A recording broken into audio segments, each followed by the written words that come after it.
d'actualité. Le président Tshisekedi est en Turquie pour participer à un sommet sur l'économie, le développement et les infrastructures. Je vais mettre l'intégralité de son intervention devant d'autres chefs d'État et des chefs de gouvernement qui participent notamment à ces sommets. Après cette émission, je vais diffuser à partir de la présidence directement ce qui a été dit par le président de la République.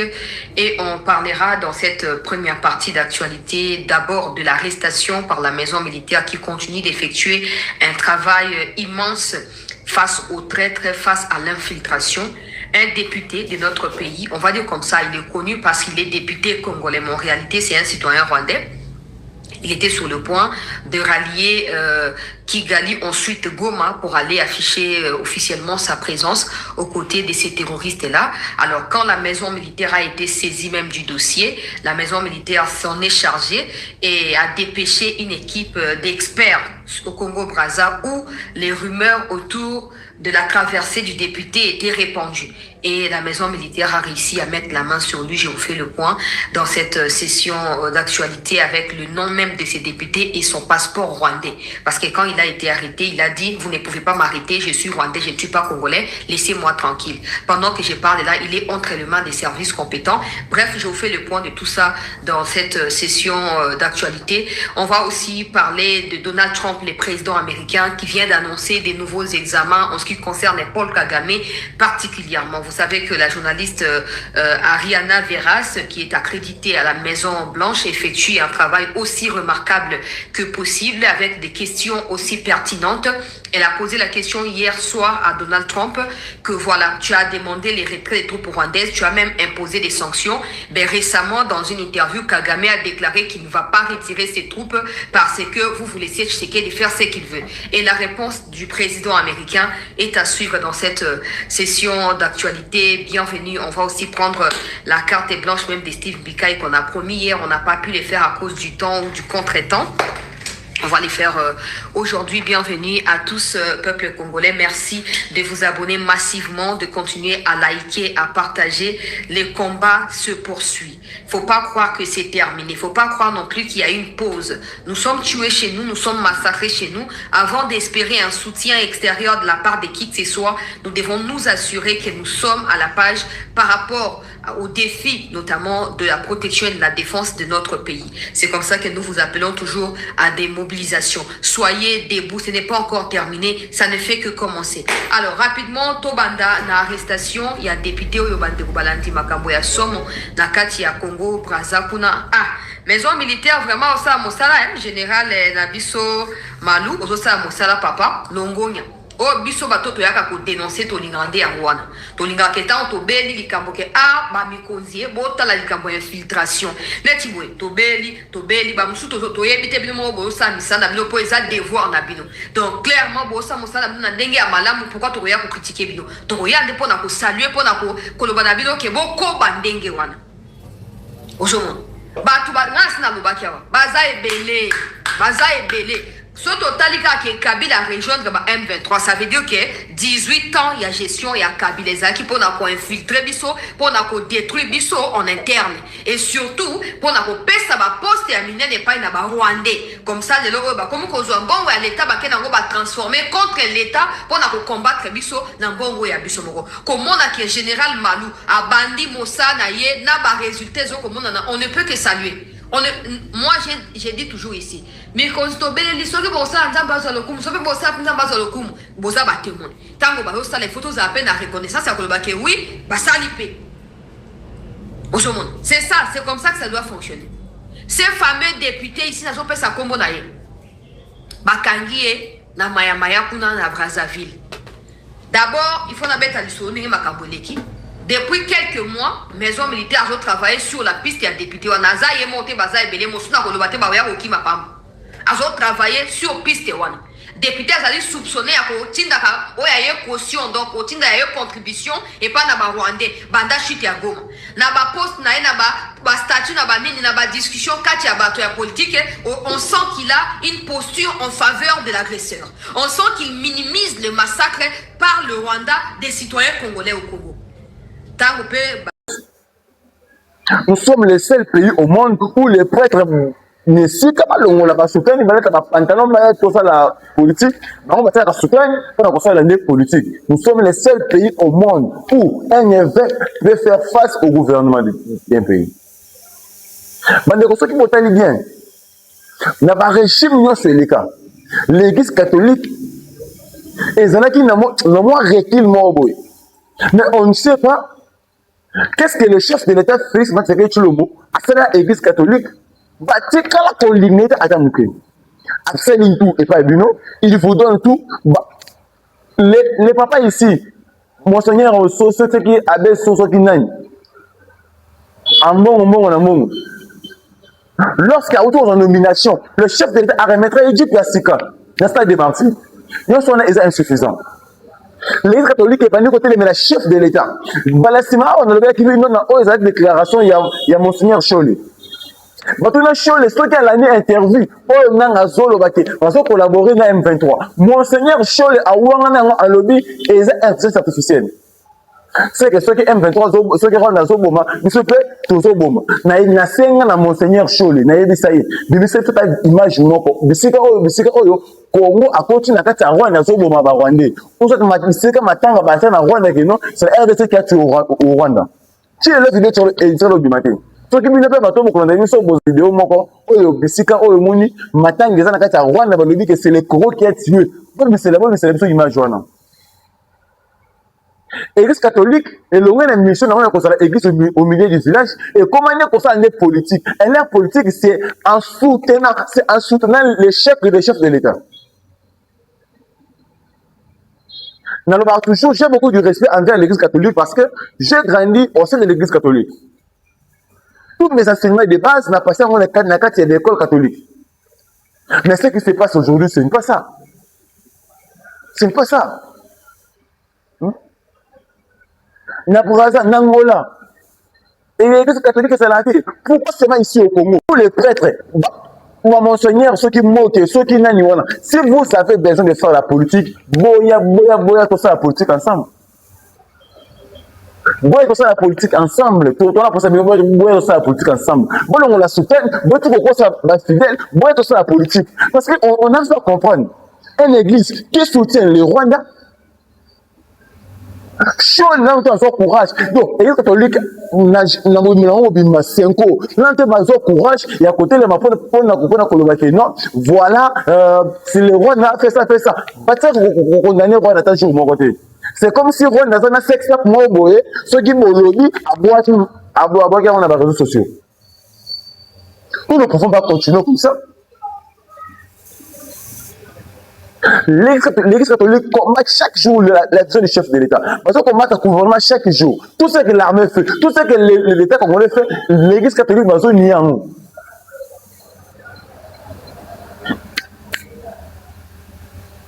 C'est compliqué. C'est compliqué.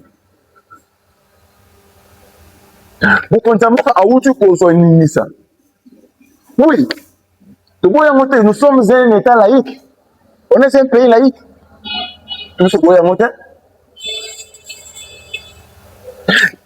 Na Rome, et pas bien qu'on est dans le Vatican.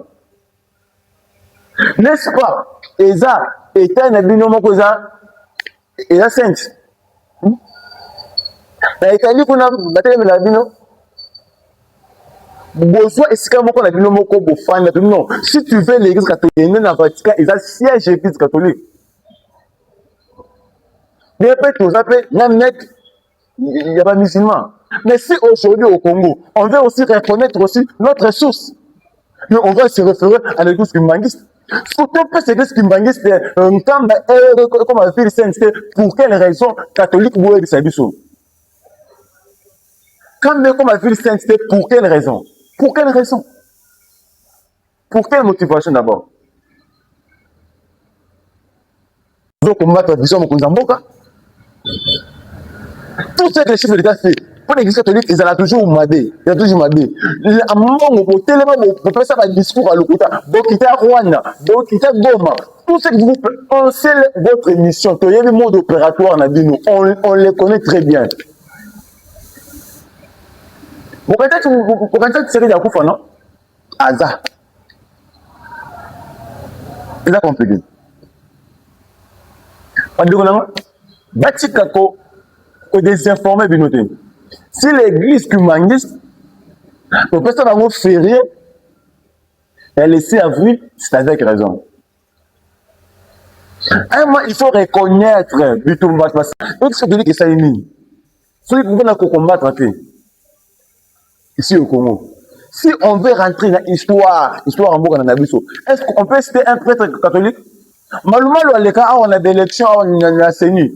Ça là, KO na KO. Bachio, le bassin, on a pas Senko. Et donc, il va ça là. Nous combattre le gouvernement en place. C'est ça. Bon, on a soutien, il doit être ça la politique. Pour être ça va fidèle, va peuple, on va soutien, il doit être veste, on fait la parce que vous êtes des politiciens en soutien. Chiole, c'est un politicien en soutien. Un moment, un politicien en soutien.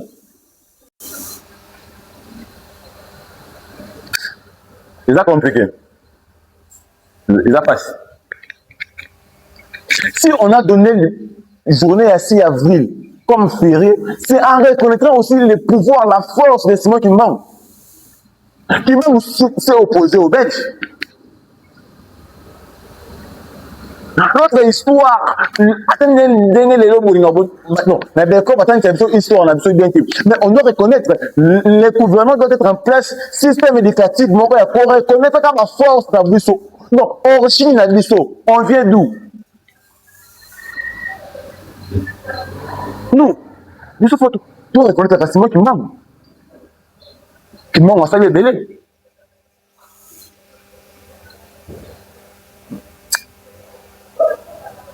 Si on cite Simon Kimbangu, on doit citer aussi, c'est Mary Lumumba, on doit citer aussi Joseph Kasavubu, on doit citer aussi Efficeré Yomulumba, tout comme Torbano Komakisab, aussi nous payons des Thérèse Kapangala et d'autres personnes. Désinformer si le chef de l'État a lobby, Topé Sankam et comme la ville sainte, c'est avec raison. Vous pensez que vous maîtrisez mieux la constitution que le chef de l'État? Lorsqu'il a pris cette décision, c'est par des émotions ou des sentiments d'émotion interprétant. C'est pas normal. L'église catholique, moi je ne sais pas. Je me demande, Nagabo et l'église catholique, ça l'a arrêté. Il y a Tchad, il y a Soudan, il y a France, il y a États-Unis, il n'y a pas d'église catholique. Il y a Russie, il y a pourquoi ça se passe seulement ici chez nous au Congo où les prêtres sont des politiciens en soutien? On dit que vous êtes des pro-rwandais, on sait votre mode opératoire. Bon, comment ça monte mon côté? Tu dis que l'église catholique sont à côté du Rwanda. Tu dis très bien. Moi, je ne sais pas. Makambo constitution, déjà. Vous niez tout ce qui est comme attaque rwandais à l'est. Bino, vous niez Kango. Vous avez des prêtres, vous avez des fidèles catholiques à l'est. Parce que chaque jour, il y a vos prêtres là où vous attaquez l'église catholique. Il y a même des prêtres qui sont morts. Na Goma Kuna. Chole, on y est, on le dit que ce sont des intelligences artificielles. Mais il y a un groupe de gens qui sont assez malobis. Vous ne savez pas, vous ne maîtrisez rien sur la politique et qu'on sort. On maîtrise rien sur la politique, bien sûr, on accepte. Mais quand même, on essaie de parler. Là où vos enfants sont assis en Europe, dans de bonnes conditions, nous, on est ici au Congo, on sait ce qui se passe. C'est pourquoi on lève la voix pour dénoncer ce qui se passe. On ne vient pas pour injurer des individus. On ne vient pas pour régler des comptes, mais on essaie juste de toucher là où ça fait mal. On essaie juste de dire là où ce n'est pas bien. On dénonce, on avertit et on informe la population. C'est compliqué. C'est compliqué. Sérieusement. Mais quand on est sur la scène en Italie, on a vu que n'a pas de jumeau, on a tenu na Kingoli. Ce que vous devez savoir, dans le Congo, nous sommes un pays où, tant où, bazouaka décision ya ko benga na population, soit décision ya ko benga la population, soit nanzela, soit ko démolir la population, va réfléchir sur les conséquences. Va sinistrer Oyamboula. Il y a le 4 et le 5 avril 2025. Bocha Bangoual. Parce que là, le jeune Natita Raphaël, parce que là, le jeune na stade de martyr. Bocha Bangoual. Batelingana. Il semblerait bon Ebima, ça vérifie. On a pas gouverneur. Oh, on a ceux qui va ministre de l'environnement, tout le consort. Bon, et qui là. Maintenant, mon tabana, ko longo yemoko, c'est le lot.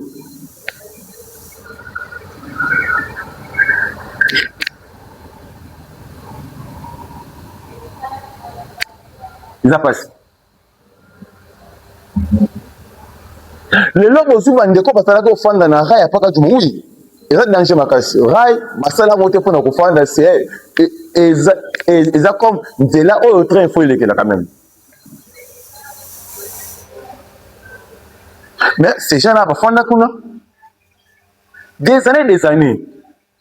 Tant qu'on la mona bangu. Lorsque vous venez pour na ko démolir Batouana. Trouver un endroit où besoin qu'il ne peut faire habiter Bangou. C'est comme ça que des gens normaux réfléchissent. Pour le moment, les Bangou, beaucoup de Bangou école.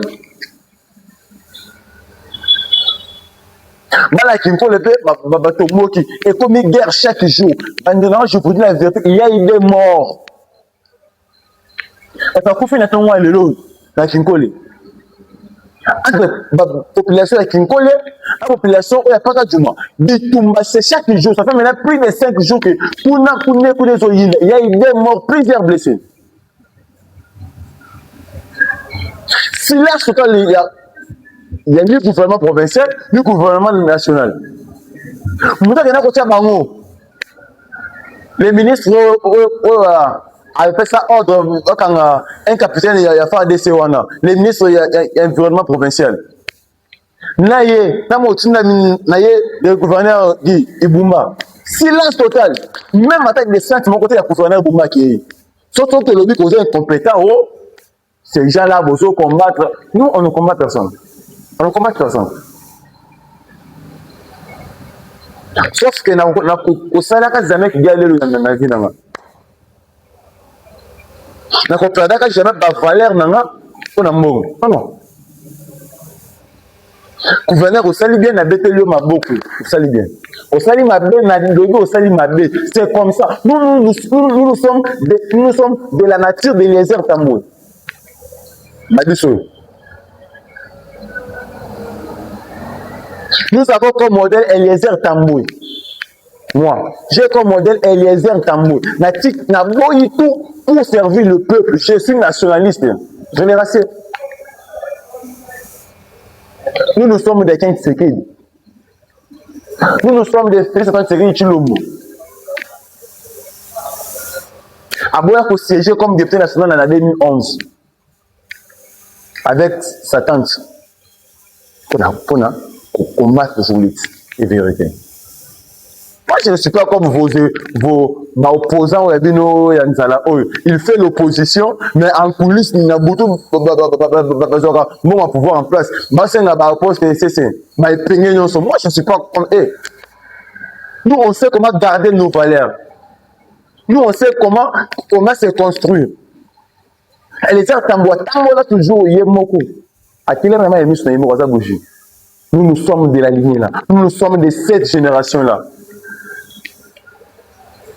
Nous, on suit les pas des gens qui ont fait bien pour cette nation. Mais les dire tambo. C'est un mot logique.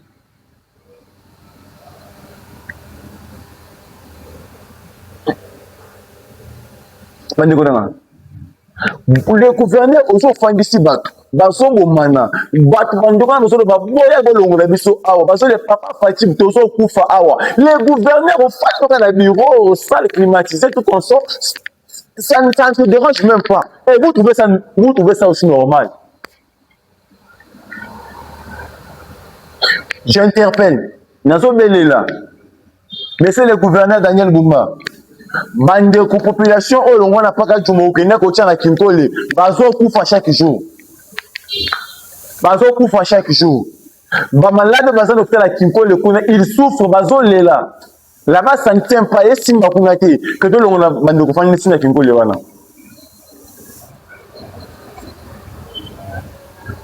c'est là compliqué.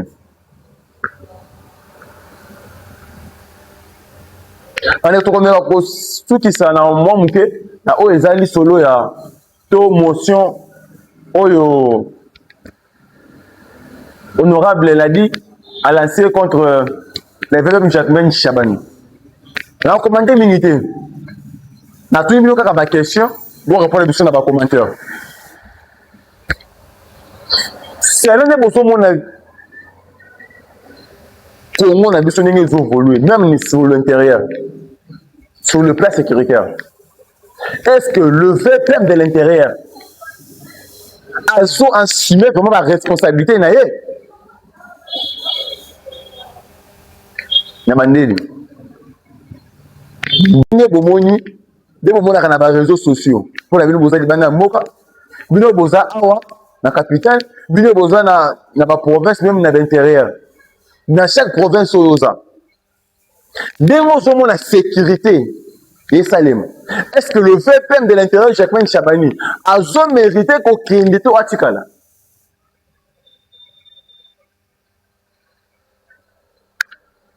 Beaucoup de l'habitude à Bagnon, l'habitude Zawana, plus 243, 89, 15, 591.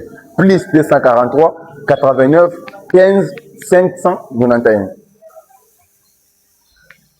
Les beaux monde, VPM Jacquemain Chabani, Azo Salamoussala, comme ministre intérieur.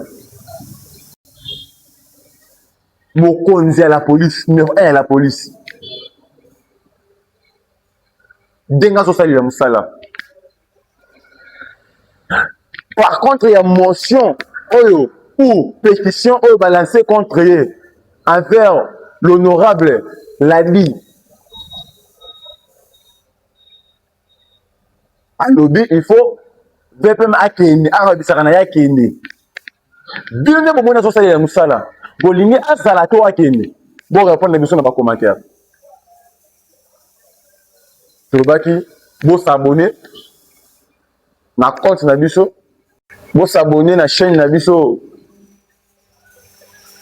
KMG Télévision ou Congo Plus Info.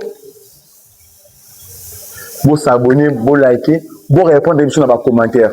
C'est au besoin monde. Bande qu'on a fait Sibino merci ning. Après Sibino merci ning bodini ko landa biso. Merci na ba onyo so beaucoup zo ning ça ya ko landa biso. Ezana na capitale na province c'est so beaucoup zala. Merci mingi. Bo komela biso na ba page na biso bo s'abonner na ba compte TikTok na biso. Bo zala ebele pona ko komela biso. Bo tuna biso ni tuna et ko sala biso kito ko makasi. Donc, merci beaucoup. Merci.